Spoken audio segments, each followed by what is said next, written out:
بسم اللہ الرحمن الرحیم۔ یا ایہا الذین آمنوا، اے ایمان والو، لا تقربوا الصلاۃ، نہ تم قریب جاؤ نماز کے، وانتم سکارا، جب کہ تم نشے کی حالت میں ہو، حتی تعلموا ما تقولون، یہاں تک کہ تم جان لو، سمجھنے لگو جو کہتے ہو، ولا جنبا الا عابری سبیل حتی تغتسلوا، اور نہ ہی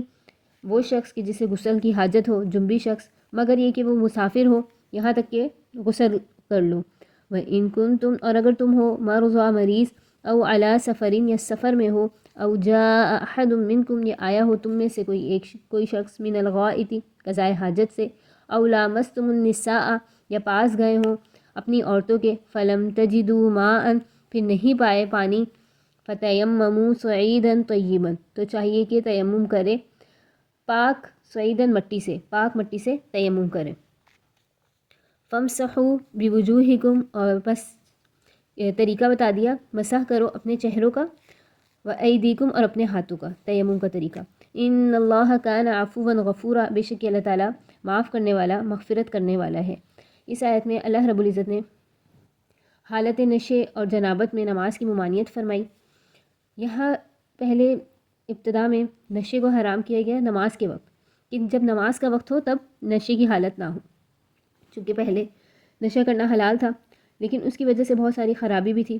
اور اس طرح تھا کہ نماز میں سمجھنا آتا تھا کہ ہوش اس قدر نہ ہوتا کہ کیا کہہ رہے ہیں، کیا آیت پڑھ رہے ہیں، اور آیت کچھ سے کچھ پڑھتے مطلب کچھ سے کچھ ہوتا،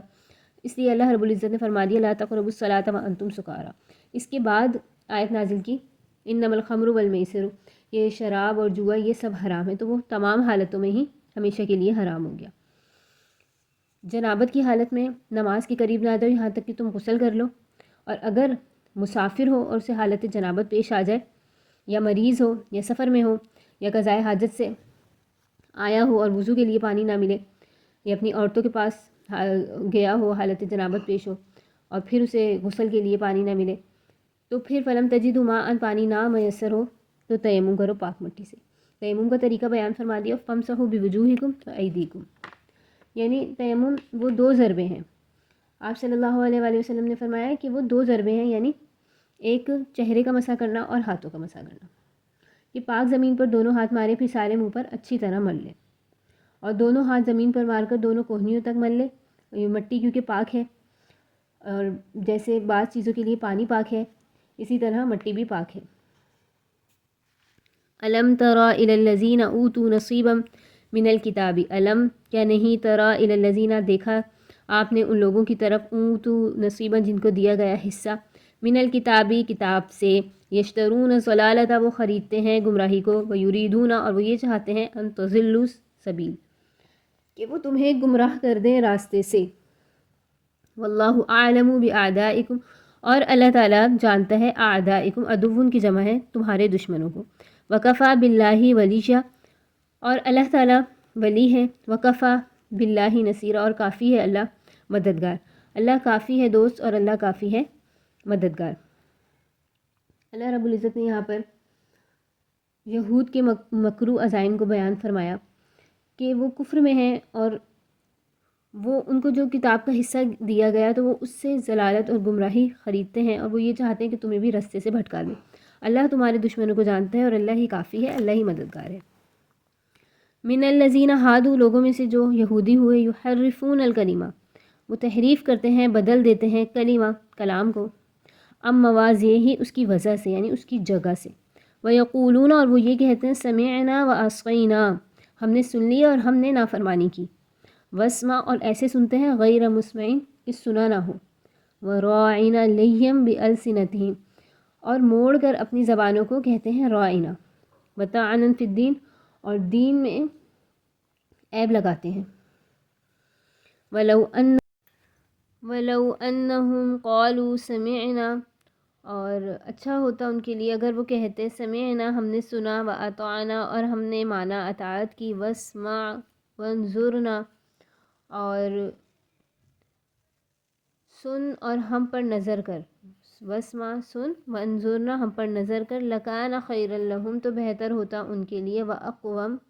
اور درست ہوتا، وَلَكِنْ لَعَنَهُمُ اللَّهُ بِكُفْرِهِمْ لیکن لعنت کی اللہ نے ان پر ان کے کفر کی وجہ سے، فَلَا يُؤْمِنُونَ إِلَّا قَلِيلًا پھر نہیں وہ ایمان لاتے مگر بہت کم۔ یا ایھا الذین آمنو یا ایھا الذین اوتوا الکتاب، اے لوگو جن کو کتاب دی گئی یعنی اہل کتاب، آمنو ایمان لے آؤ، بما نزلنا مصدقا لما معکم، بما اس پر نزلنا جو ہم نے نازل کیا، مصدقا لما تصدیق کرتا ہے، لما معکم اس کی جو تمہارے پاس ہے، یعنی قرآن مجید، توریت اور زبور، انجیل کی بھی، دیگر کتابوں کی بھی تصدیق کرتا ہے۔ من قبل اس سے پہلے کہ ان نطمس وجوہن، یہ کہ مٹا دیے جائیں، ہم مٹا ڈالیں، وجوہن بہت سے چہروں کو، فنردھا علی ادبارہا، اور ہم پھیر دیں ان کو، ان کے چہروں کو پیٹھ کی طرف، کمر کی طرف، او نلعنہم، یا ہم لعنت کر دیں ان پر، کما جیسا کہ لعنا ہم نے لعنت کی، اصحاب السبت ہفتے کے دن والوں پر، وکان امر اللہ مفعولا، اور اللہ کا حکم تو ہو کر ہی رہے گا۔ اللہ رب العزت نے اس آیت میں بیان فرمایا کہ جن کو کتاب میں سے کچھ حصہ دیا گیا تو وہ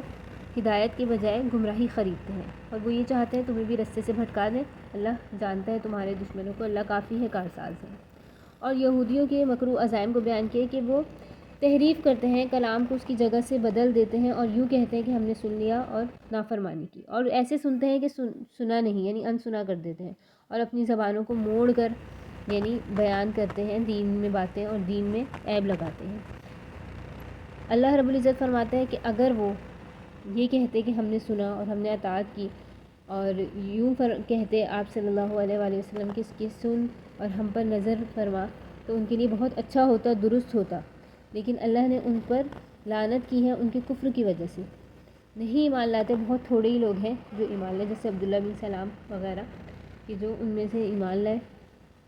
اور تھوڑے لوگ۔ آگے اللہ رب العزت نے فرمایا اے لوگو جن کو کتاب دی گئی، ایمان لے آؤ قرآن مجید پر، کیونکہ یہ قرآن مجید دیگر کتابوں کی بھی تصدیق کرنے والا ہے، اس سے پہلے کہ وہ وقت آ جائے کہ ہم تمہارے چہروں کو مسخ کر دیں، مٹا دیں، اور ان کو پھیر دیں کمر کی طرف، یہ لعنت کر دیں جیسے اصحاب سبت کی۔ اصحاب سبت سے مراد ہفتے کے دن والے ہیں۔ اللہ رب العزت نے بنی اسرائیل میں ایک قوم تھی، ان کو منع کیا کہ ہفتے کے دن مچھلیاں نہ پکڑیں اور اللہ کی عبادت کریں، لیکن انہوں نے ہفتے کے دن مچھلیاں پکڑنے سے گریز نہ کیا، باز نہ آئے، اور ہفتے سے پہلے ہی جال لگا دیتے تاکہ تمام، اور ہفتے کے دن اللہ کی طرف سے مچھلیاں بھی زیادہ آتی تھیں دریا میں، اور وہ جال لگا دیتے تاکہ ہم زیادہ مچھلیاں پکڑ لیں، تو اللہ نے ممانعت فرمائی تھی اور وہ اسی کو کرنے لگے۔ اللہ فرماتے کہ ہم نے لعنت کی جیسے اصحاب سبت، اور اللہ کا کام ہونے والا ہے، یعنی اللہ کا حکم ہو کر رہتا ہے۔